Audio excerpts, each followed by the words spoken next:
Você sabe quanto custa um empregado mensalmente? Pois é muito mais do que o valor que nós pagamos do salário dele. Por isso que eu insisto em que você tome todos os cuidados ao selecionar alguém para sua equipe. E esse valor, ele varia de acordo com o regime tributário da sua empresa. Por isso que é muito importante você escolher o regime tributário mais adequado para o teu tipo de negócio. Eu fiz aqui um comparativo quando você contrata um profissional do Simples Nacional, que é este aqui em verde. Eu fiz também um comparativo quando você contrata do lucro presumido ou lucro real. E também um sobre o MEI. Mas atenção, eu não estou falando de você contratar um MEI. Eu estou falando se você, empresário, for um MEI e precisar contratar um funcionário, como é que você vai fazer? Você vai pagar esses encargos que eu estou descrevendo aqui abaixo. Essa tabela eu vou deixá-la anexada, ela está na nuvenzinha, basta você clicar em baixar e todas as vezes que você quiser saber, você pode vir aqui nessa parte mais escura, onde tem o número em branco, e trocar o valor do salário. Eu estou fazendo R$ 1.000 porque é o valor mais fácil para nós visualizarmos, mas basta você vir aqui, 2 cliques, em vez de 1.000, por exemplo, um salário de 2.000. Veja o que vai acontecer aqui com a linha do FGTS. Aqui está R$ 80, automaticamente ele vai passar para 160. Dobrei o salário, dobrou o valor do FGTS. Vou voltar aqui no R$ 1.000. Então, R$ 1.000 é o melhor valor para que a gente possa estar visualizando quanto que nós pagamos em cada um dos regimes tributários. O salário, todo mundo paga igual, R$ 1.000. Fundo de garantia, esse valor de R$ 1.000, você vai depositar R$ 80 todos os meses. E qual é a data do pagamento do fundo de garantia, pessoal? Vocês precisam ter em mente que é sempre no dia 7 e se cair em sábado ou domingo, você vai antecipar. Então, não me fica falando para o teu contador, olha, eu esqueci de pagar o fundo de garantia esse mês, porque ele vai ter que fazer todo um recálculo para te entregar a guia. E é algo que você já sabe, que já tem que estar na sua planilha, que é todo dia 7. Todo dia 7, fundo de garantia da sua turminha. Quinto dia útil é a data que você vai pagar o salário deles. Então, nessas datas, nós temos uma grande saída de dinheiro do nosso caixa e você precisa estar preparado. O fundo de garantia são 8% depositados na conta do seu funcionário todos os meses. E fique atento, porque se você não depositar o fundo de garantia do seu funcionário, você sabia que ele pode entrar com uma justa causa contra você? Sim, é verdade. Não pagar fundo de garantia, não fazer o depósito, né, mês a mês, ou não pagar INSS, isso são um dos motivos que pode ser considerado por uma justa causa invertida, o teu funcionário contra você. Vamos voltar aqui. Eu deixei em branco Vale Transporte. Porque Vale Transporte você sabe que varia, né, se a pessoa precisa ou não. Mas você tem que ter um termo assinado se ele vai usar o Vale Transporte ou se ele não vai usar. Ah, mas ele mora do lado da empresa. Ok, você tem que ter 2 documentos muito importantes. Um é um documento atual de onde é que ele mora e o outro documento é um documento dizendo que ele não vai usar Vale Transporte, porque ele vai vir a pé da casa dele. Ou ele não vai usar porque ele vai vir com carro, com moto, não importa. E qual é o desconto que você pode fazer? Você pode descontar até 6% do valor do salário dele referente ao Vale Transporte. Tem algumas convenções trabalhistas que falam algo diferente disso.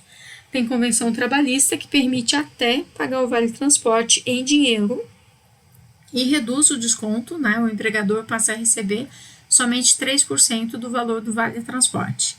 Fique sempre atento ao que diz a sua convenção trabalhista, seja muito amigo da sua convenção. O outro item que consta aqui é o Vale Refeição. Nós temos algumas convenções trabalhistas que exigem a cesta básica, outras exigem até mesmo quais são os itens que constam na cesta básica. E eu não tenho como estar abraçando todas as convenções de todos os segmentos. Muito importante, olhe o que diz a sua convenção. Tem convenção que diz que você tem que dar um vale-refeição em cartão com ticket de 22, 25, R$ 20.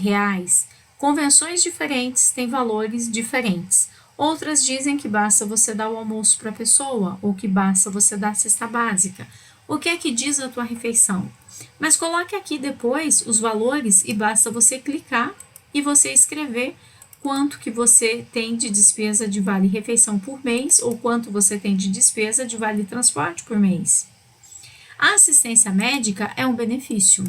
Os funcionários eles até falam, VT e VR não é benefício, é obrigação. É verdade, a assistência médica já seria um benefício. Mas fique atento, porque se você dá uma assistência médica, assistência odontológica, isso a lei não permite que você desconte do holerite dele. Você precisa ter um termo de anuência, ou seja, um termo dizendo que ele quer aquela assistência médica e por isso ele concorda com o desconto. Fique bem atento. Seguro de vida, por exemplo, se ele é um estagiário, é obrigatório por lei que você tenha um seguro de vida dos seus funcionários.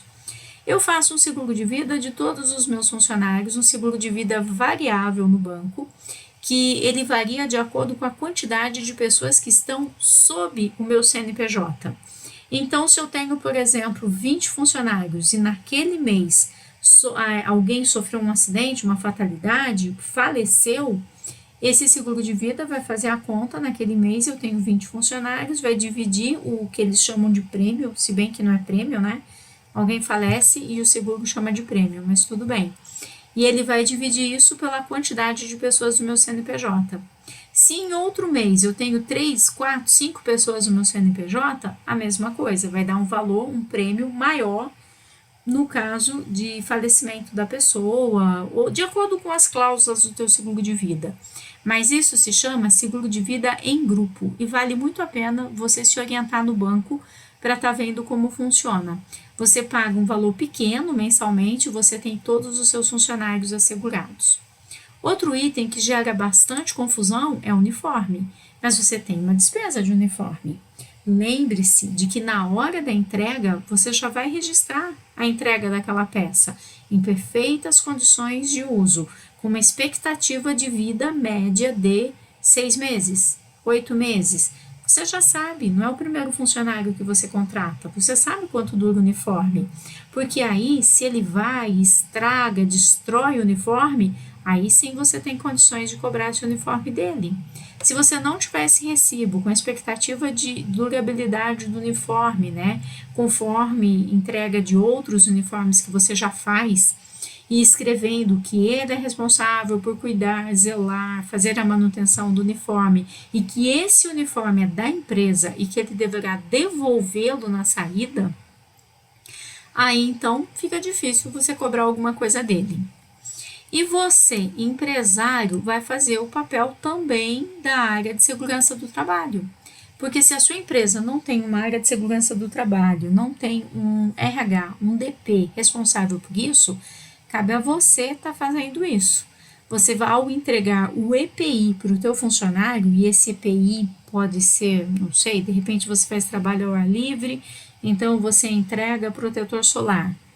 Ele vai assinar diariamente que ele recebeu o protetor solar, ou ele vai assinar que ele recebeu o protetor solar em quantidade suficiente para uma semana, ou ele vai colocar que ele recebeu o protetor solar para um mês, mas ele vai assinar. E ele vai assinar também, no caso de EPI, de uma bota, de um sapato, de um protetor auricular, lá tem o CA, né? É como se fosse a identidade mesmo desse equipamento de proteção. Ele vai dizer pelo CA, dá para se fazer o rastreamento se realmente esse CA ele tem autorização e ele garante a segurança do funcionário a partir do uso daquele equipamento. Então, no recibo deve constar a data que ele recebeu, a descrição do equipamento, o CA do equipamento e que nesta data ele recebeu orientação de uso. E aí ele não vai só assinar, ele vai dizer que entendi corretamente as informações sobre o uso do equipamento. Porque depois ele vai lá na justiça e fala assim, seu doutor, eles até deram óculos para mim, mas eu não sabia nem como vestir o óculos direito, como colocava a máscara, como colocava o protetor, eu não sabia, eu tinha vergonha, eu não colocava. Você tem dúvida de que é isso que ele vai falar? Tenha certeza que é. Eu estou indo bem devagar aqui com a planilha, item por item. A planilha está aqui ao lado para você baixá-la e utilizá-la. Eu deixei aqui algumas linhas para você colocar qualquer outro benefício que você tenha. Basta você preencher e ele já vai ser incluído aqui na conta de quanto vai custar o teu funcionário. A grande diferença dos sistemas tributários, voltando a falar sobre eles, sobre o Simples Nacional, sobre o lucro presumido e sobre o MEI, é justamente essa parte aqui, ó, o INSS. Olha que interessante. Enquanto o Simples Nacional, o INSS, por parte da empresa é zero, no lucro presumido, o lucro real são 20% do valor do salário.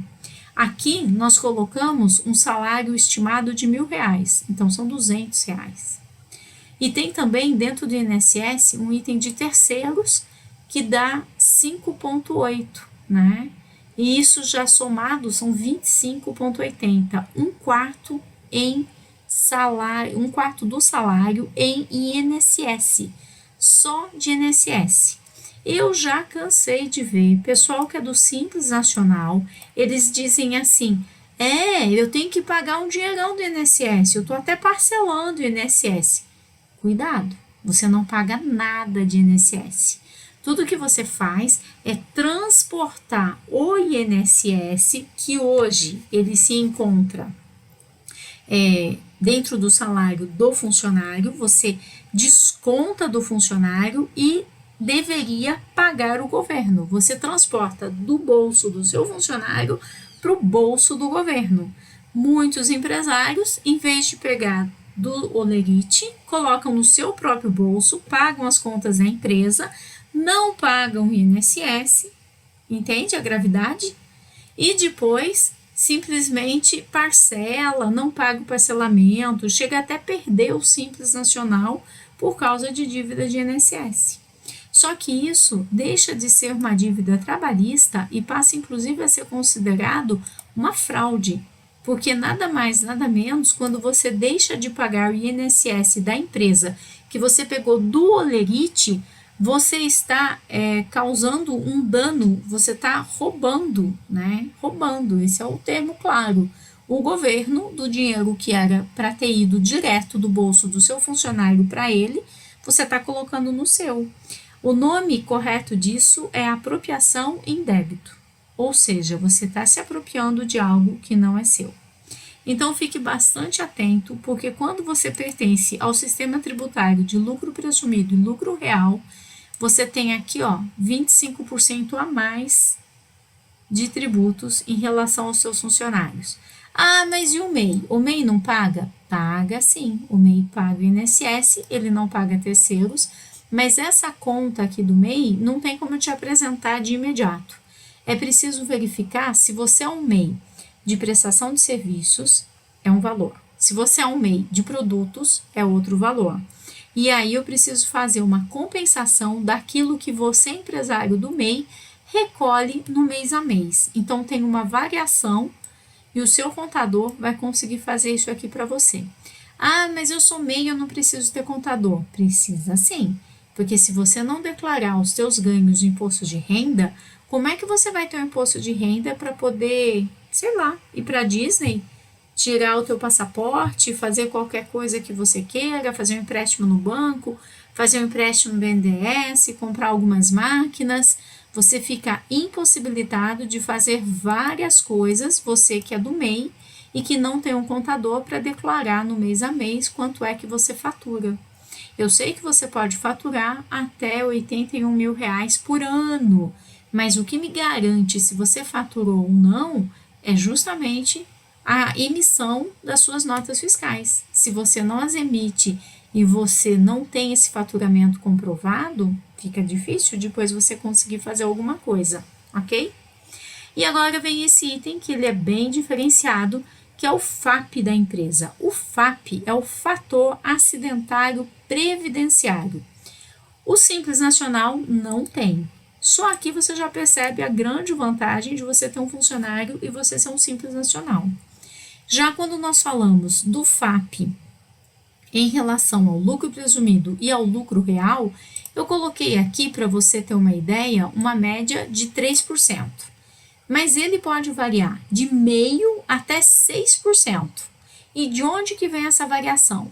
É de acordo com a quantidade de afastamentos, de acidentes de trabalho que a sua empresa tem e também todas as empresas que pertencem ao mesmo CNAE. CNAE é o teu código de ocupação que está lá no seu CNPJ. Lá você tem o teu CNAE, é o código daquilo que você faz, do que a sua empresa exerce, né? O exercício da tua empresa depende dos CNAEs que você tem lá, os seus objetos do seu CNPJ. Aí você pode consultar o teu contador em relação a isto e ele vai variar de 0,5% a 6%. Eu coloquei uma média de 3% para que a gente possa ter uma ideia. Então, até aqui, mês a mês, Simples Nacional, o funcionário que ganha 1.000, você gasta 1.080. Você só depositou o FGTS dele por enquanto. Lucro real ou presumido, olha a diferença. E o MEI, 1.080, e nós ainda não colocamos o valor que ele vai pagar do INSS. Mas a gente precisa checar esse valor para colocar, mas com certeza vai ser abaixo do valor do lucro presumido e real, porque ele não tem nem terceiros e nem FAP. Só que existe um momento em que esse funcionário vai sair. Aí, os dias trabalhados na rescisão, eu tenho 8% de FGTS. Eu tenho também, no momento da rescisão, a cada mês, as férias.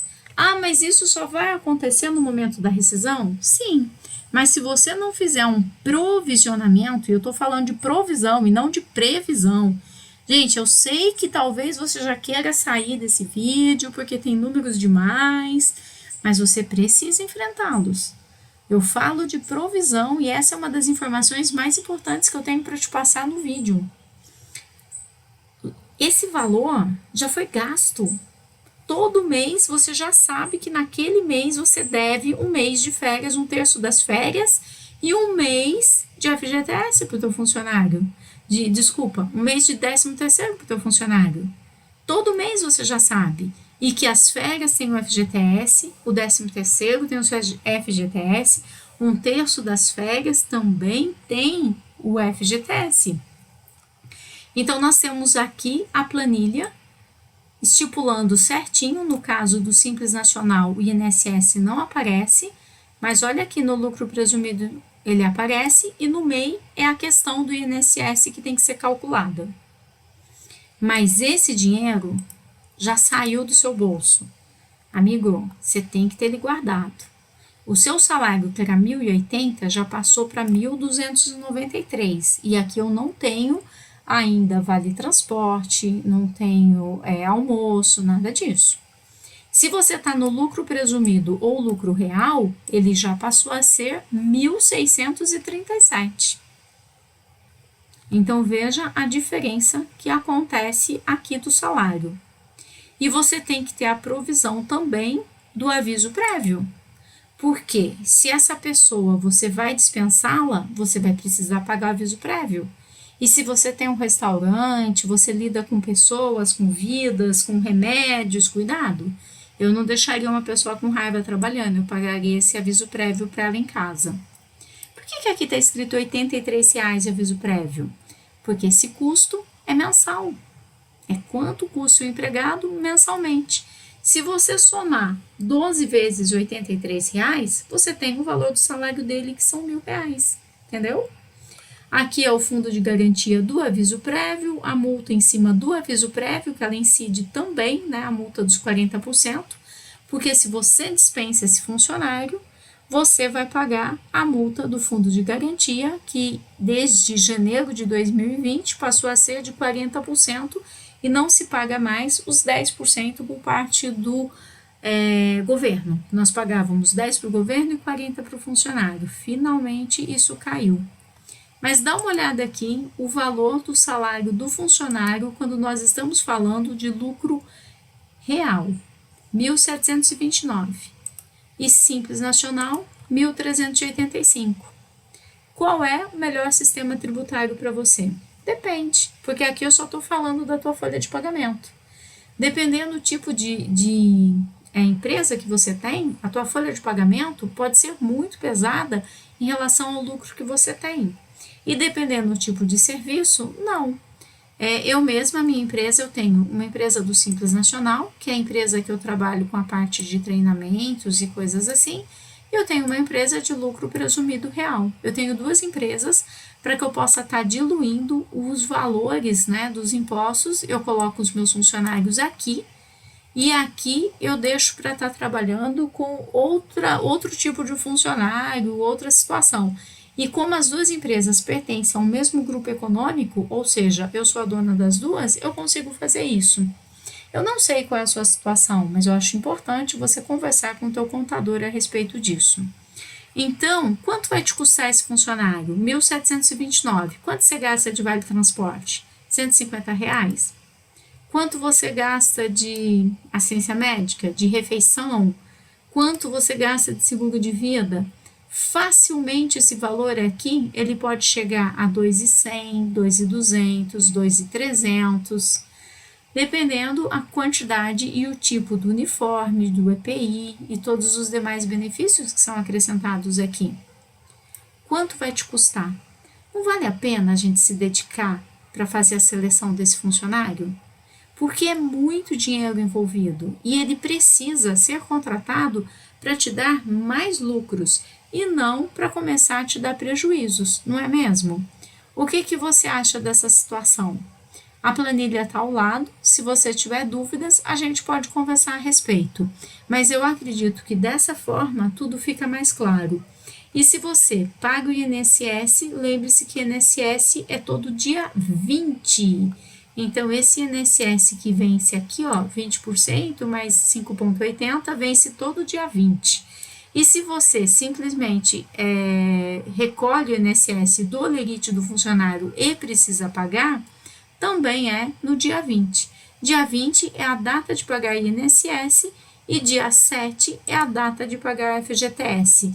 Guarde bem essas duas datas, dia 7 e dia 20, porque elas se repetem todos os meses. E se cair de sábado e de domingo, o que é que você vai fazer? Antecipar. Espero que agora tenha ficado mais claro, mas surgindo dúvidas, não tenha preocupação. Venha e pergunte que eu te respondo.